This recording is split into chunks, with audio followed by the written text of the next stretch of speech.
Pessoal, boa noite. Satisfação poder estar com vocês hoje aqui.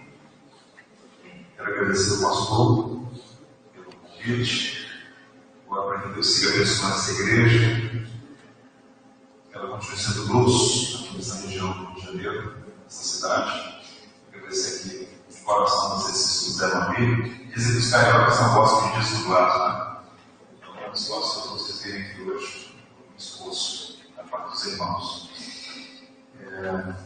Eu queria pensar sobre um tema que já está projetado aí, que é um tema que tem aquecido meu coração, e é o tema que os irmãos propuseram no encontro de homens. Homens pastores, a liderança do homem do lar, na igreja e na sociedade. E a gente vai fazer o seguinte exercício. Não vai ser uma pregação expositiva. Eu quero trabalhar o tema com vocês. Embora eu gostaria que vocês abrissem suas Bíblias em Gênesis, capítulo 18, há um verso aqui, que em algum momento a gente vai comentar, a gente não fazer a leitura desse texto. Mas a introdução à nossa reflexão será um vídeo. Um vídeo já foi produzido no tema, com o pastor dos Estados Unidos, é um vídeo a partir de um livro. Na verdade, eu produzi um livro, o Plantador de Igreja, publicado aqui no Brasil pela editora Vida Nova. É um vídeo bem interessante, mas antes de exibir o vídeo, eu quero ler o texto e em seguida a gente vai caminhar. Diz então assim, Gênesis capítulo 18, verso 19. Porque eu o escolhi para que ordenhe seus filhos e sua casa depois dele, a fim de guardem o caminho do Senhor e pratiquem a justiça e o juízo. Guarde esse texto aí, deixe a sua Bíblia nessa porção desse livro. Vamos assistir o vídeo, se tiver como você pode projetar.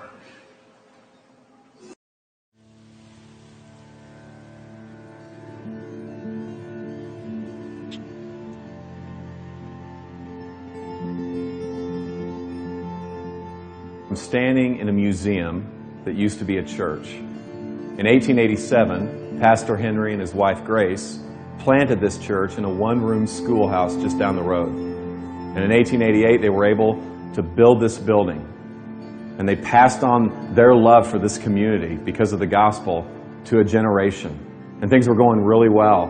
But 2 generations after this church was planted, it died. And you can see the pictures behind me of the faithful members of this congregation.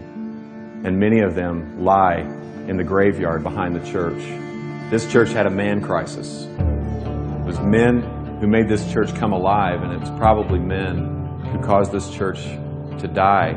In churches, when men stop investing in younger men stop caring. That's probably what happened to this church. And that's definitely what's happening in our churches. Older gentlemen do not know how to finish well. They don't know how to invest.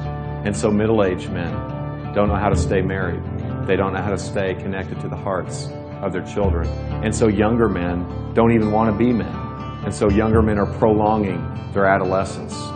And they're doing this residentially. Guys in their 20s and early 30s, a third of them live with their parents. That's a 100% increase in the last 20 years. They're doing it professionally. Men 18 to 42 will change jobs 11 times. They're doing it recreationally. The average age of a video game user is 35 years old. And so when these men finally stop fondling the controller, they fondle themselves. Every second of every day, $3,000 is spent on pornography. Every second. We need better men, which means we need better pastors.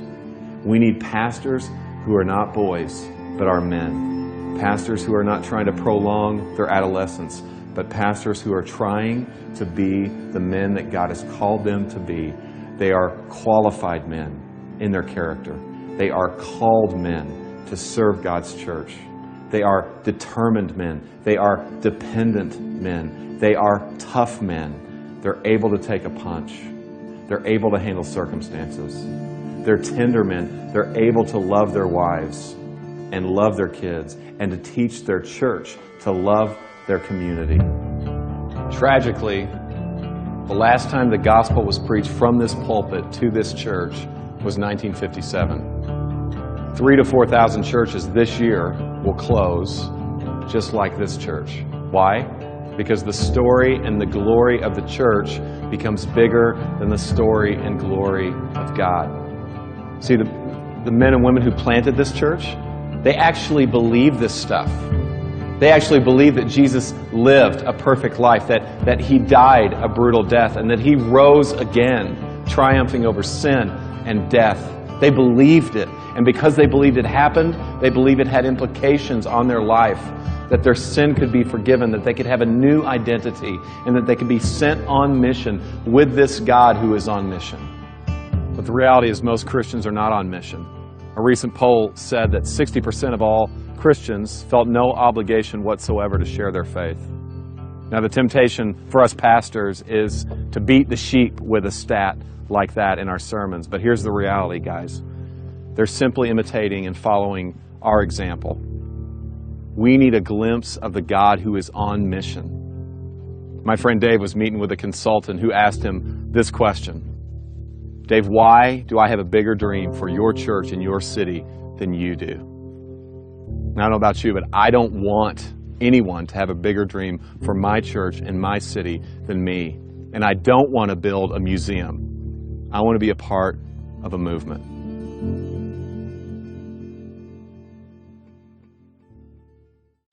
Pelo vídeo, deu para perceber que o assunto que a gente está propondo tratar aqui não é um assunto periférico, é um assunto central.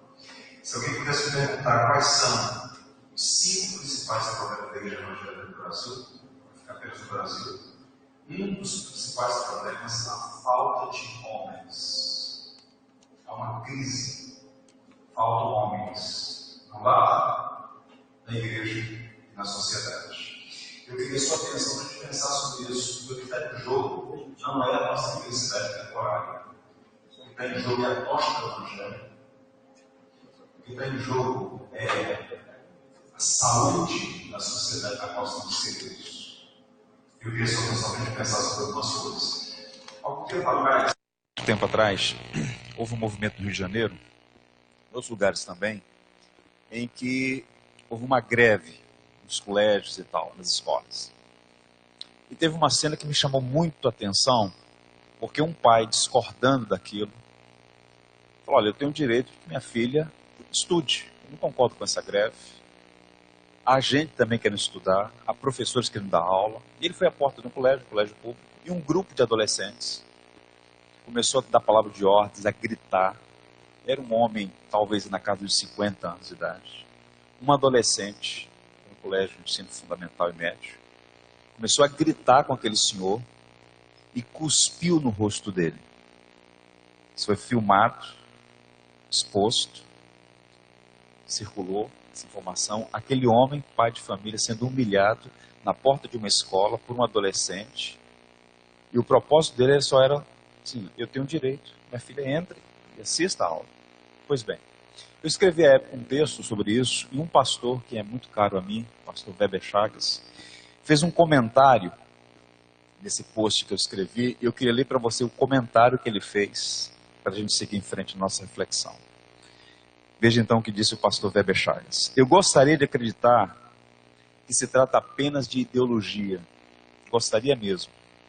Seria mais fácil assistir a todas essas cenas, mas parece haver algo mais. Talvez o pessoal projete aí.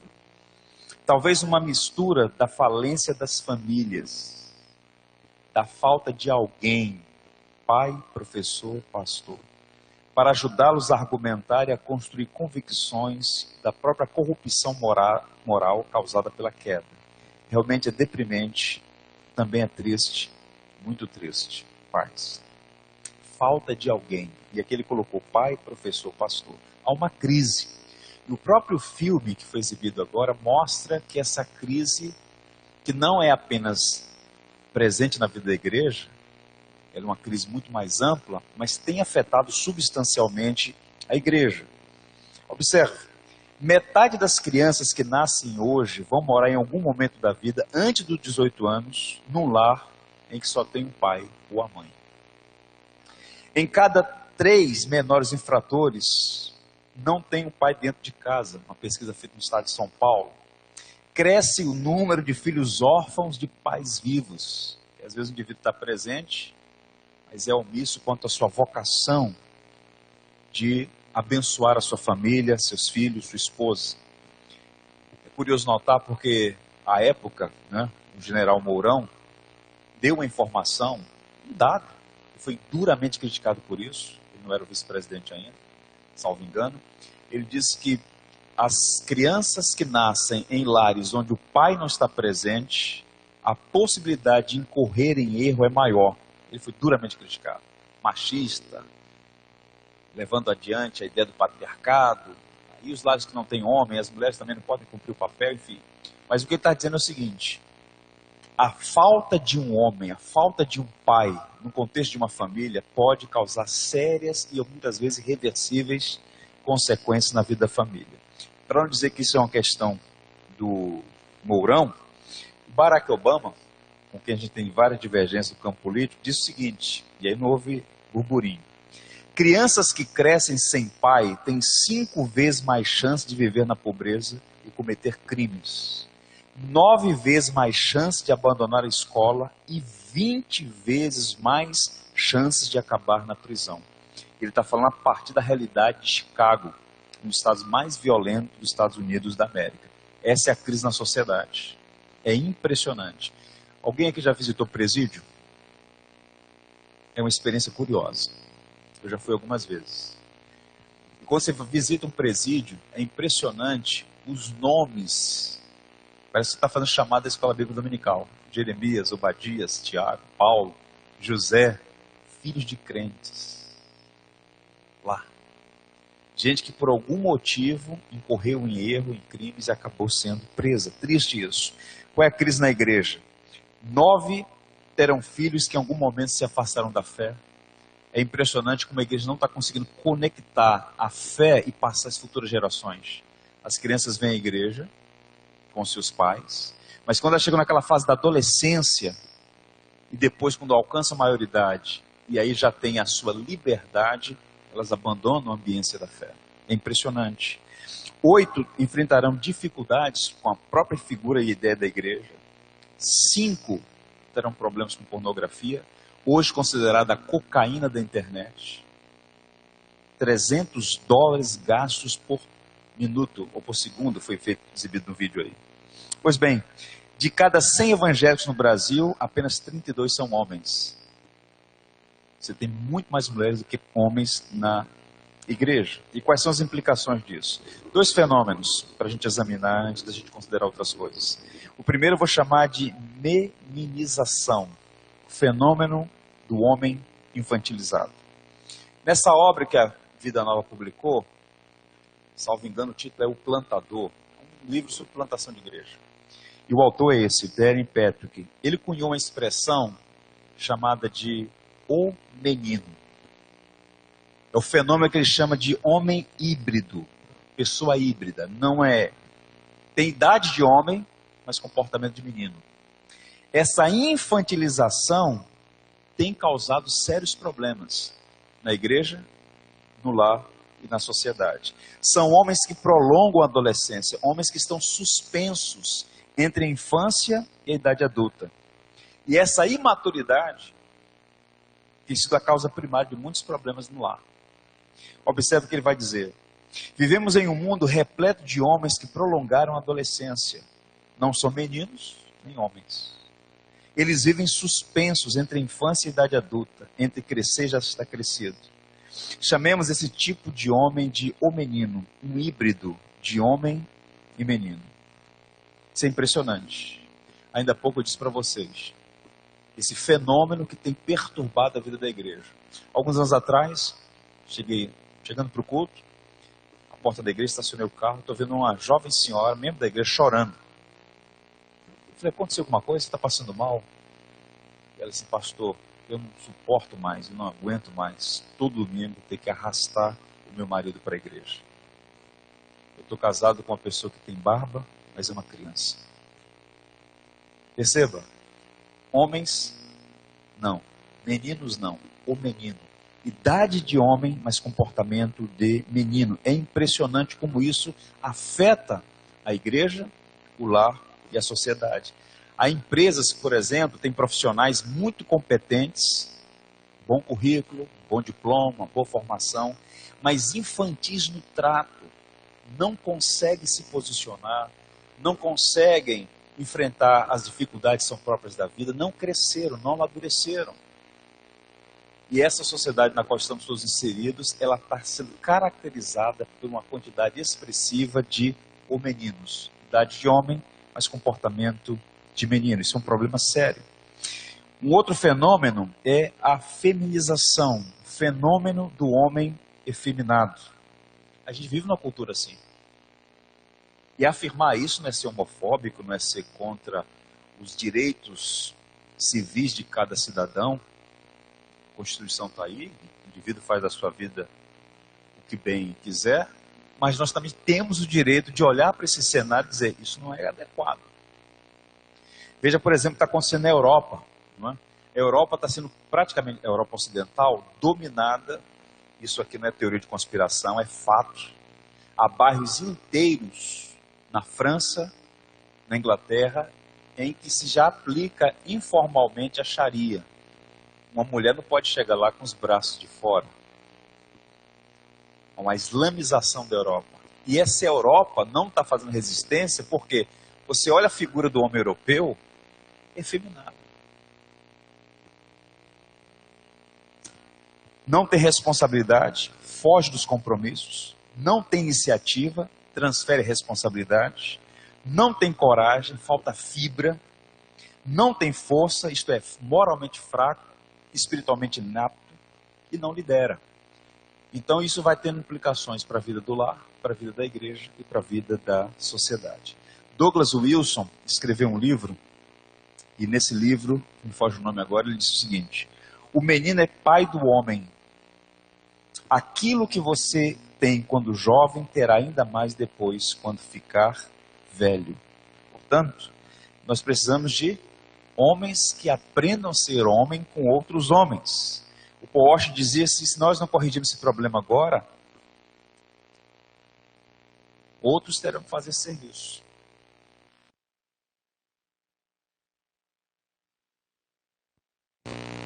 E não é apenas para homens casados, homens, reunir os homens para refletir sobre a sua vocação como pai, como filho, como tratar o próximo, como se comportar diante da sociedade, como cumprir a sua missão na sociedade na qual está inserido. Homens precisam aprender com outros homens essa jornada. Agora, esse homem infantilizado e esse homem efeminado tem um perfil, vejamos aí, melindrado, irresponsável, inconstante.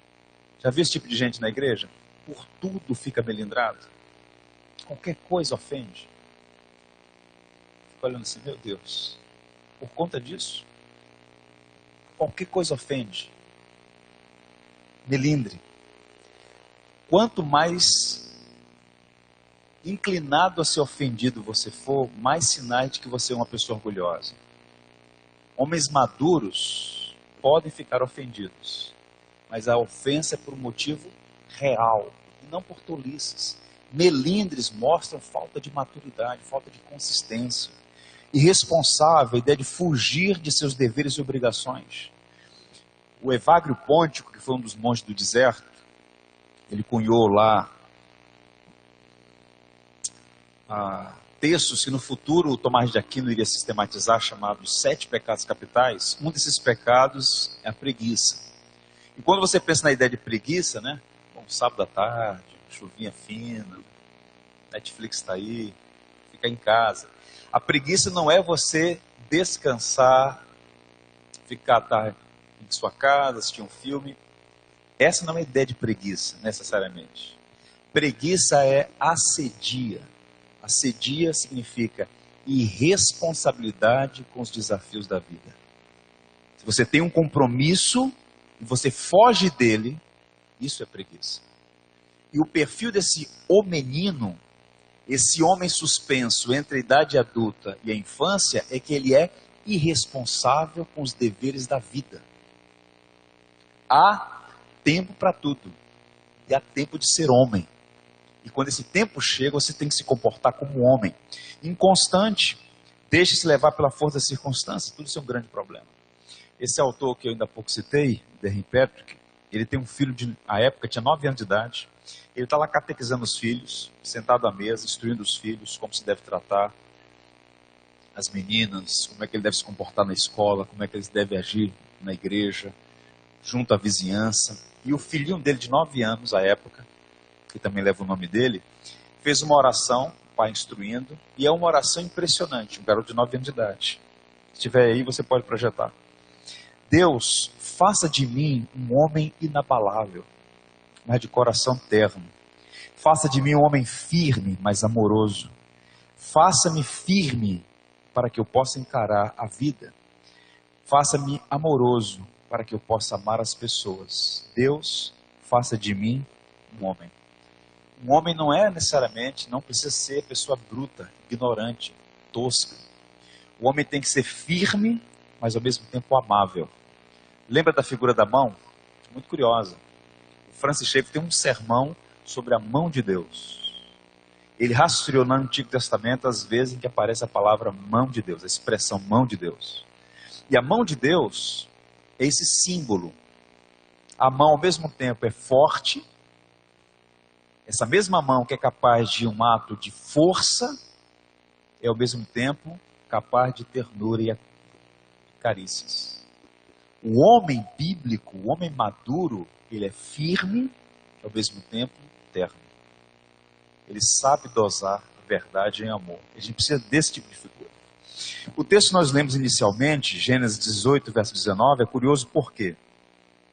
Porque quando a gente pensa na figura de Abraão, reputado de pai da fé, né, o amigo de Deus, a gente pensa no chamado de Abraão para ser pai de uma grande nação. Os flamenguistas cometem a heresia de dizer que ele era flamenguista. Não é sobre isso que o texto está dizendo. O pai dessa grande nação, curioso que nessa vocação, nesse chamado de Abraão, percebam aí qual o tom. Eu te escolhi para que ordene a seus filhos e a sua casa depois dele, a fim de guardarem o caminho do Senhor e praticarem a justiça e o juízo. Interessante isso, né? Qual é o contexto aqui? Deus anuncia que irá destruir Sodoma e Gomorra. Deus reafirma o propósito pelo qual chamou Abraão, a liderança da família no caminho do Senhor. Então a vocação primária de Abraão é a família. A família. Todas as demais coisas viriam no reboque. Portanto, a liderança do homem no lar, seu ministério na família, é uma ordenação de Deus. O homem que não cuida do seu lar, ele está indo na contramão do propósito da vontade de Deus. Cada pai, à luz das Escrituras, ele é um pastor da família. Eu sempre compartilho isso com os homens da igreja. Você é o pastor do seu lar. Resta saber se você é um pastor omisso ou diligente. Se é bíblico ou não. Deus olha cada homem como pastor. Você tem que cuidar das pessoas que estão sob a sua liderança.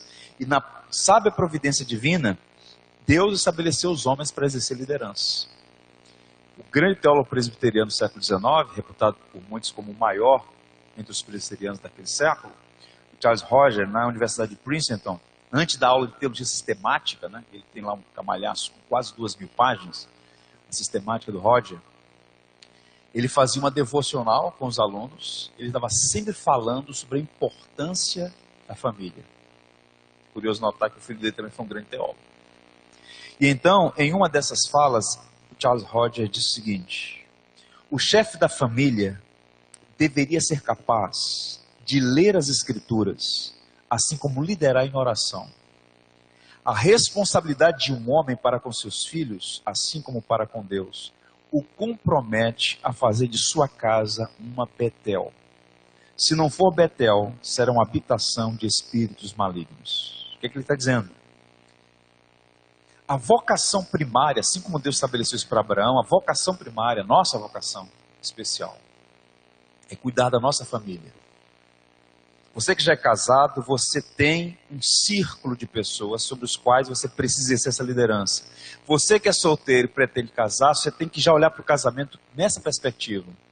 Eu vou formar uma família para liderar e conduzi-las de acordo com a vontade do Senhor revelada em sua palavra. Portanto, um dos grandes problemas do nosso tempo, e o vídeo que eu exibi mostrou isso, é que a omissão tem sido a regra. Infelizmente, a omissão tem sido a regra.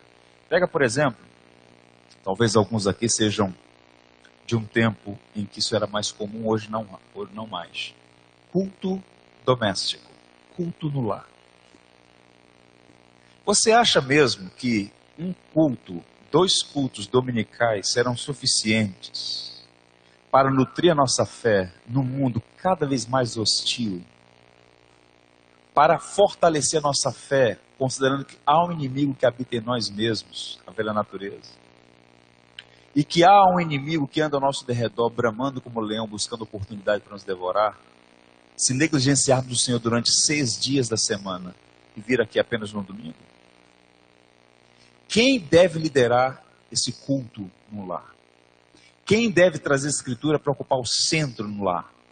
Quem deve reunir a família para dobrar os joelhos em oração? Os homens.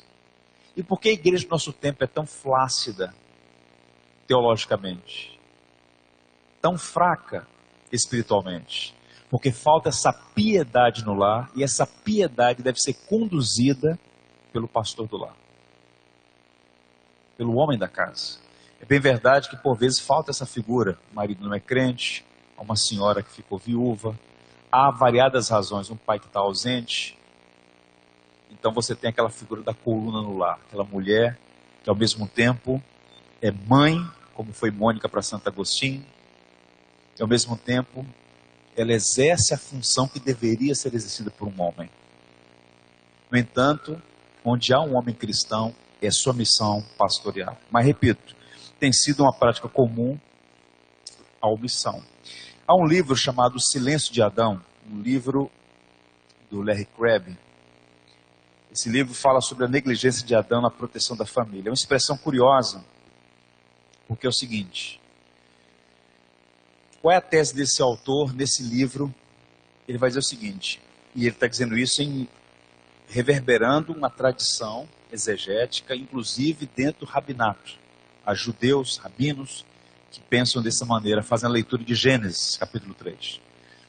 Que quando a serpente enganou Eva,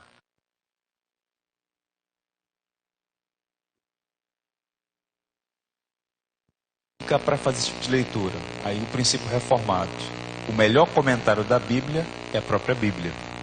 E há uma passagem no livro na carta de Paulo a Timóteo, que Paulo faz uma afirmação a partir da qual esses estudiosos, esses rabinos, inclusive esse autor que escreveu esse livro, Larry Crabb, psicólogo, psiquiatra norte-americano, defende essa tese. O texto é o seguinte, 1 Timóteo 2, 14 e 15.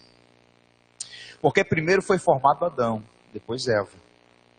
E Adão não foi iludido, mas a mulher, sendo enganada, e caiu em transgressão. Paulo não está aqui fazendo uma crítica por si só à mulher. Aqui, na verdade, uma crítica a Adão também. Adão foi primeiro formado, depois veio Eva. Há uma primazia aqui, ok. Agora observe, Adão não foi iludido. Quem foi enganada foi Eva. E aí muitos autores vão dizer que Adão estava presente, deveria proteger a sua esposa e não a protegeu. E ela foi ludibriada, e ele também, porque ambos caíram, ambos tropeçaram. E aí o Larry Crabb diz o seguinte: o silêncio de Adão é o começo da falha de cada homem, da rebeldia de Caim à impaciência de Moisés, da fraqueza de Pedro até a minha falha ontem em amar a minha esposa.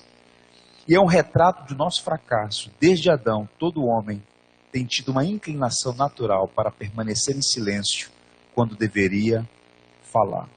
Faltam-nos, portanto, homens que lideram o seu lar. Nós não podemos ser omissos. Não sei se você já parou para pensar nisso. Qual foi a primeira pergunta que Deus fez ao homem na narrativa bíblica? Está lá em Gênesis. Capítulo 3, houve a queda, o Senhor vai ao encontro do casal e a pergunta é: Adão, onde estás? Não foram os dois que pecaram? Não foi Eva que foi iludida? Não foi Adão que foi omisso? Mas por que Deus pergunta: Adão, onde estás? Porque quando Deus olha para uma família, Deus vê ali um representante federal. Deus vê ali um cabeça que é responsável pela sua casa.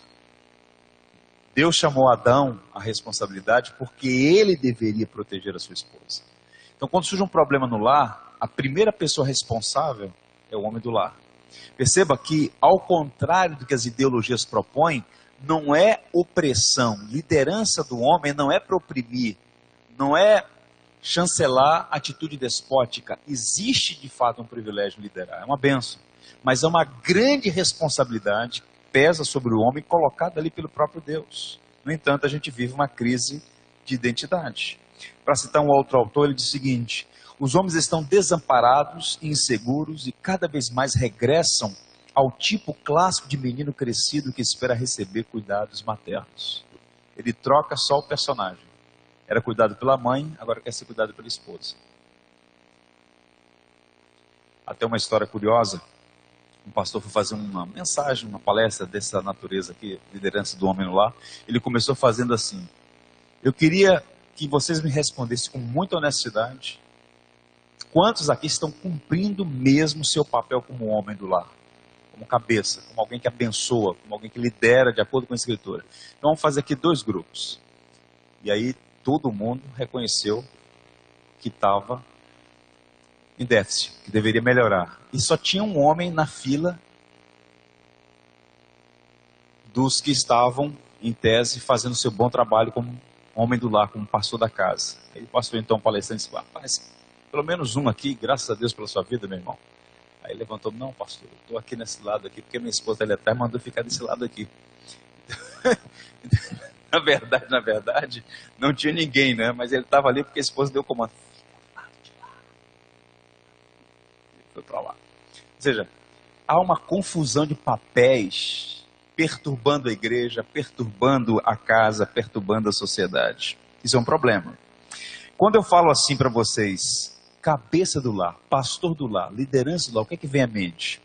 O John Piper tem um livro que ele vai dizer o seguinte: ser o cabeça é o chamado divino do marido para que assuma no lar a responsabilidade fundamental, semelhante de Cristo, pela liderança de servo, pela proteção e pela provisão. Isso aqui tem teologia demais aqui nessa proposição.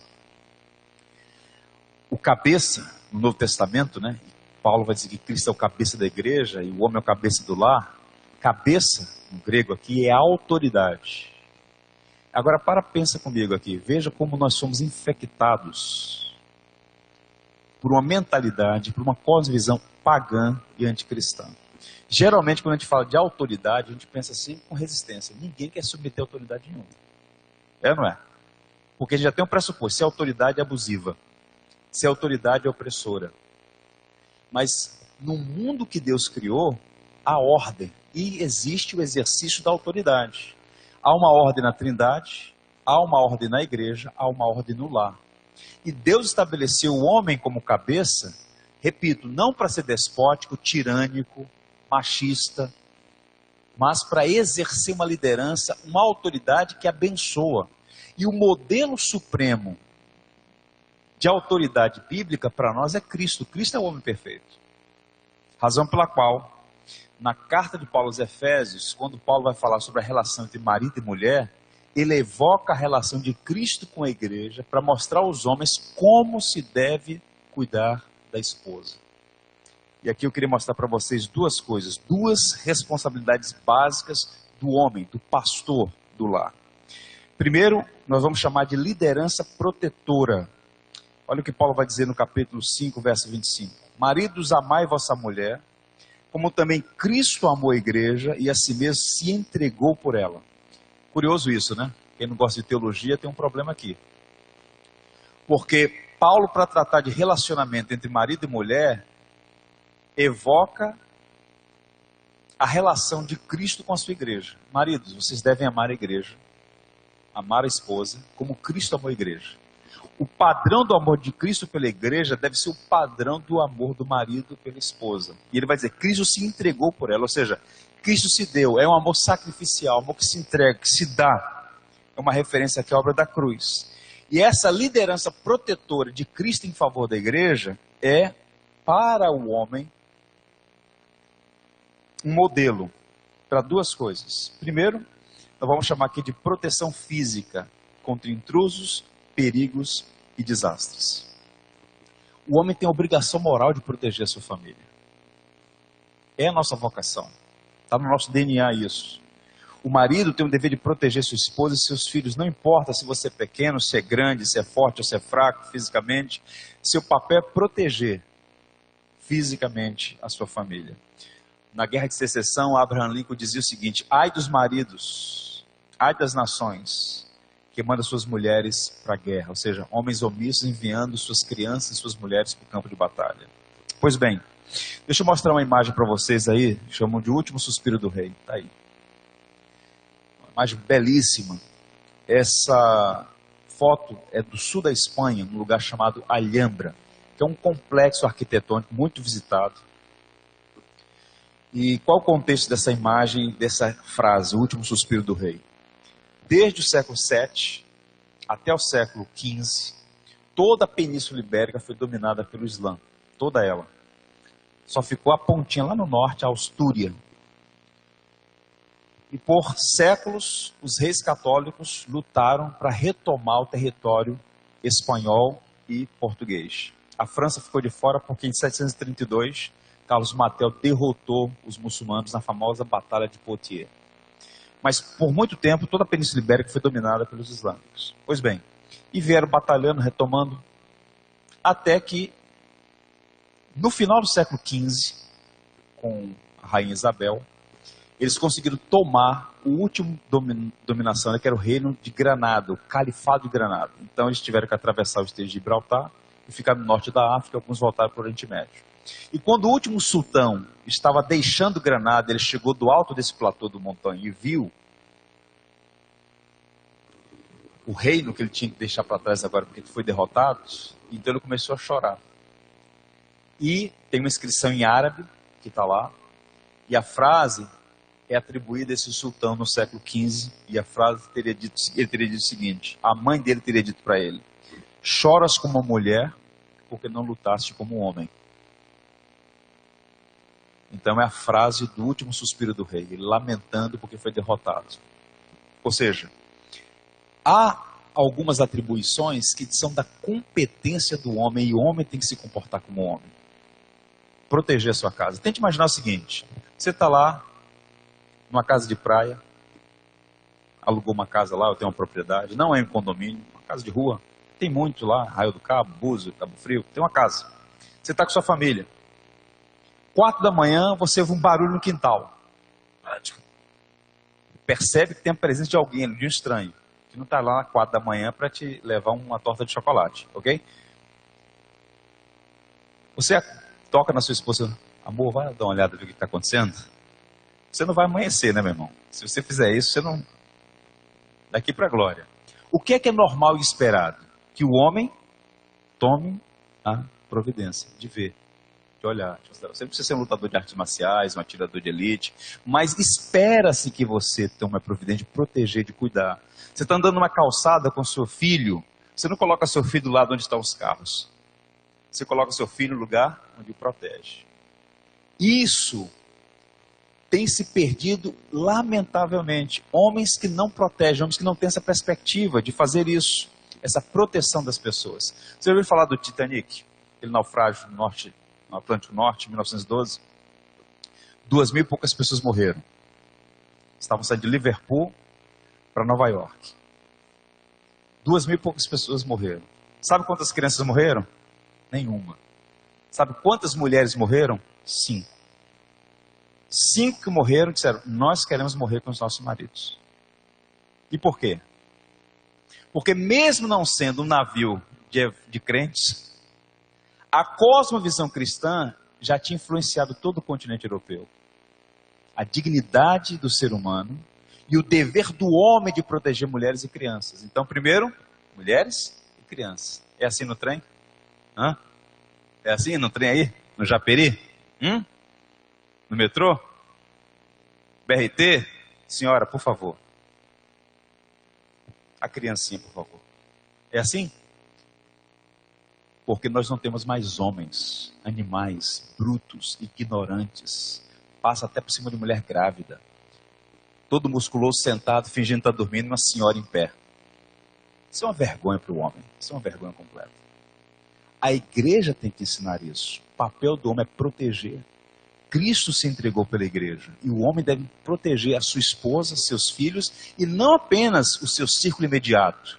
Agora vejam bem, quando a gente começa a fazer isso é salgar, isso é influenciar, isso é mostrar que a fé cristã não é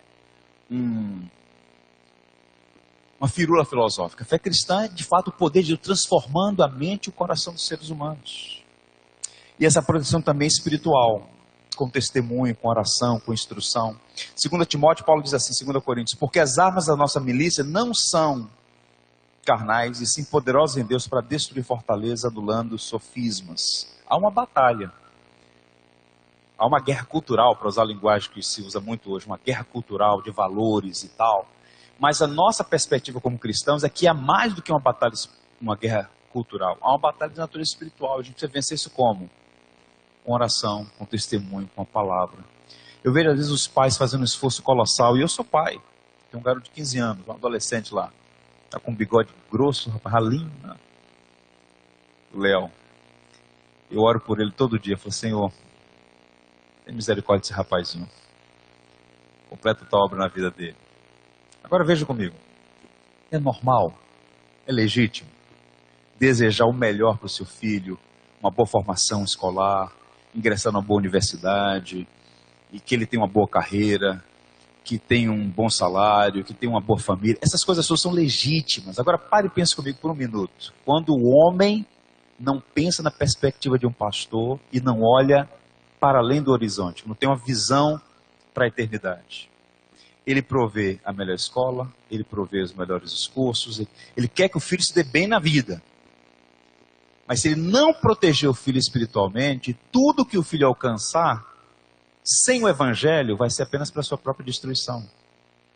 Por vezes os pais, ao lançar os seus filhos nas universidades, sem uma cosmovisão cristã, e sem que eles tenham um coração piedoso e devoto a Cristo, estão na verdade patrocinando a própria destruição dos seus filhos no futuro.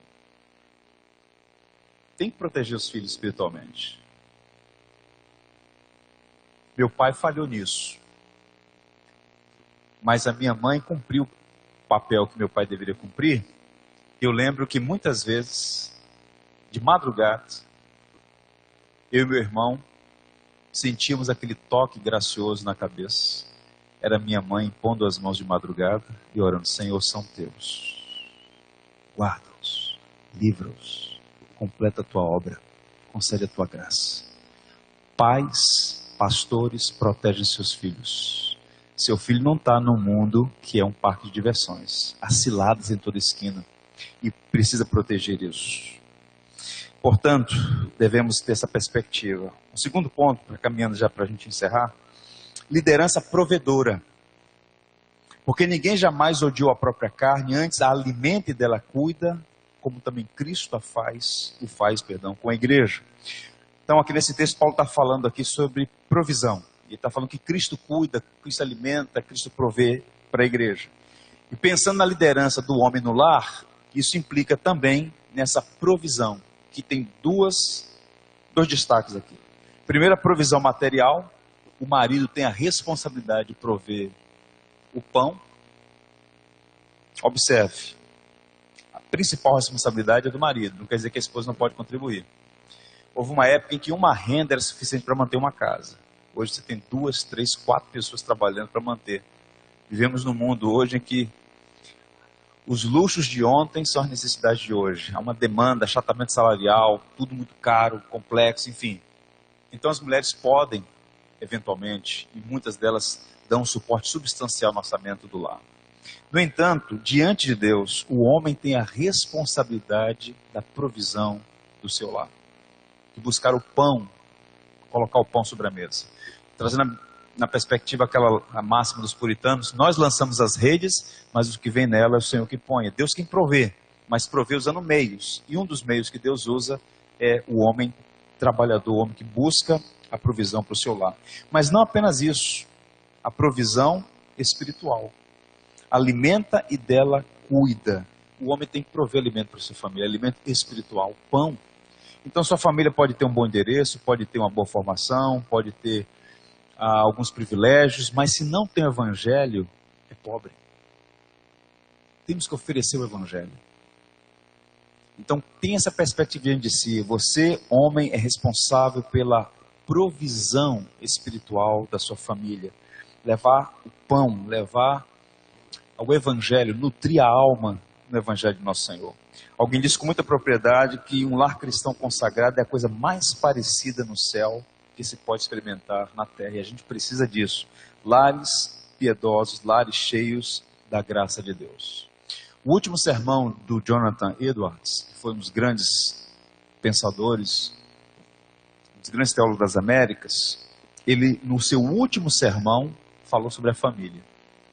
Eu quero ler para você um extrato do último sermão do grande teólogo americano. Toda família deve ser uma pequena igreja, consagrada a Cristo, e totalmente governada e influenciada por seus mandamentos. E a educação e a ordem da família estão entre os principais meios de graça. Se isto falhar, todos os outros meios provavelmente não terão efeito. Cada família, cada lar, uma pequena igreja, onde a palavra ocupa o centro, onde a oração tem a prioridade, onde os pais catequizam seus filhos, instruem seus filhos, ou seja, onde a comunhão. Isso precisa acontecer na vida da igreja. Piedade no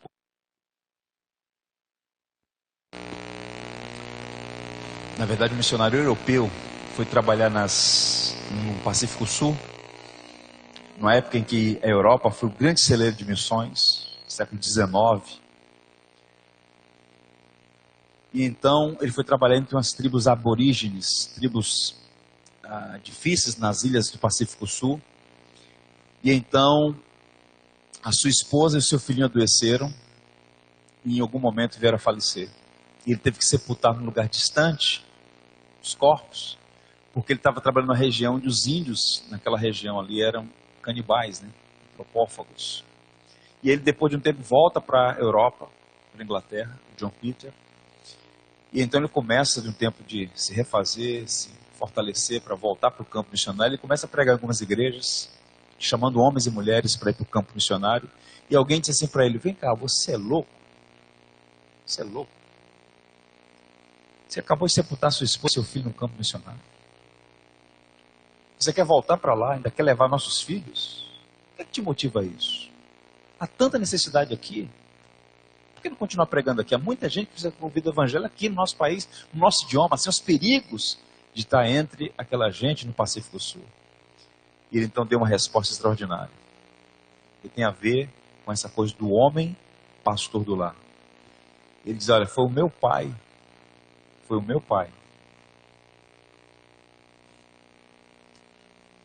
o meu grande incentivo para fazer essa obra.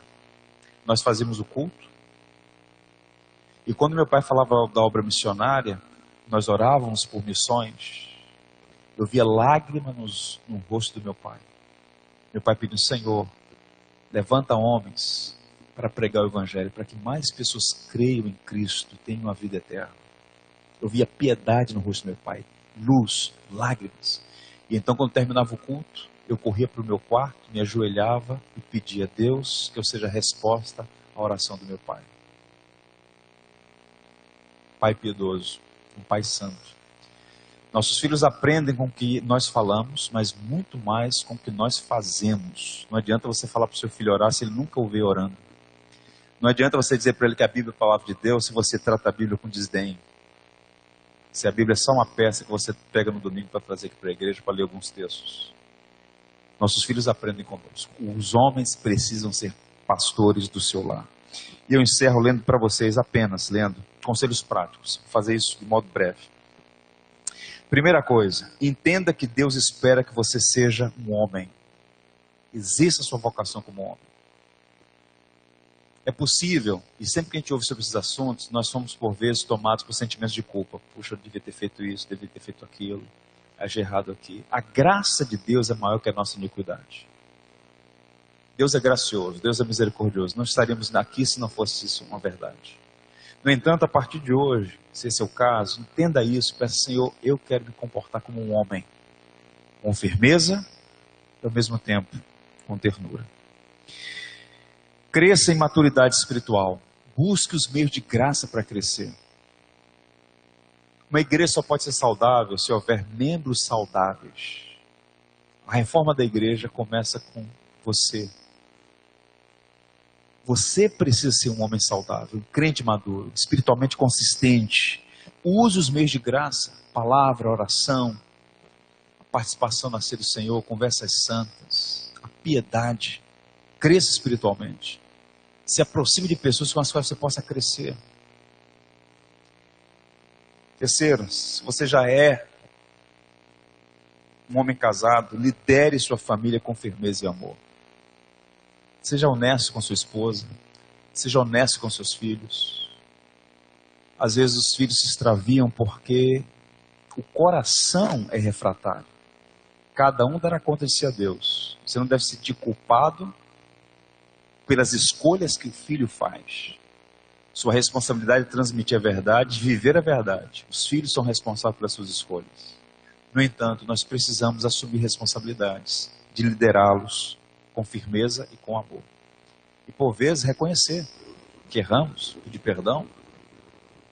Sirva a igreja, e esse é o último ponto, sirva a igreja e abençoe a sociedade como um homem de Deus. A sociedade precisa de homem de Deus. A igreja precisa de gente assim. Chega no culto de oração, era assim antigamente. Hoje não mais, também.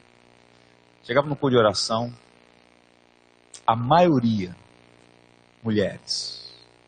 Você não encontrava homens. Hoje nem mais as mulheres.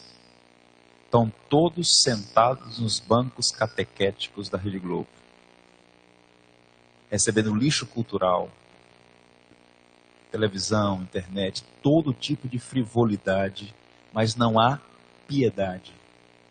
Homens precisam orar, você precisa vir aos cultos de oração da igreja. Você ora sozinho, você ora com sua família, mas você deve orar comunitariamente, a igreja reunida para orar. Não importa em 2, 3 ou 4. Os grandes avivamentos começaram com meia dúzia. Você precisa, como homem de Deus, servir a sua igreja. E como é que você serve a sua igreja? Sendo juiz dela? Está assim de juiz na igreja. Falta isso. Você foi chamado para ser servo da igreja e não juiz dela. Só há um Senhor na igreja. Aquele morreu naquela cruz e ressuscitou ao terceiro dia. Ele é o Senhor da igreja. Nós todos somos servos. Sirva a igreja na qual você está inserido. E o Senhor nos ajuda a ser homens pastores. Amém, gente?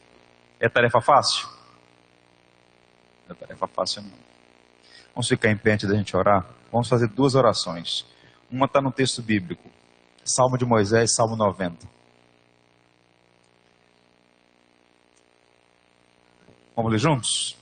Senhor, Tu tens sido o nosso refúgio de geração em geração. Antes que os montes nascessem e se formassem a terra e o mundo, de eternidade a eternidade, Tu és Deus. Essa aqui é uma declaração de fé. Agora vejam a oração de Moisés, que é a nossa oração também. Verso 12 e 17. Estou juntos?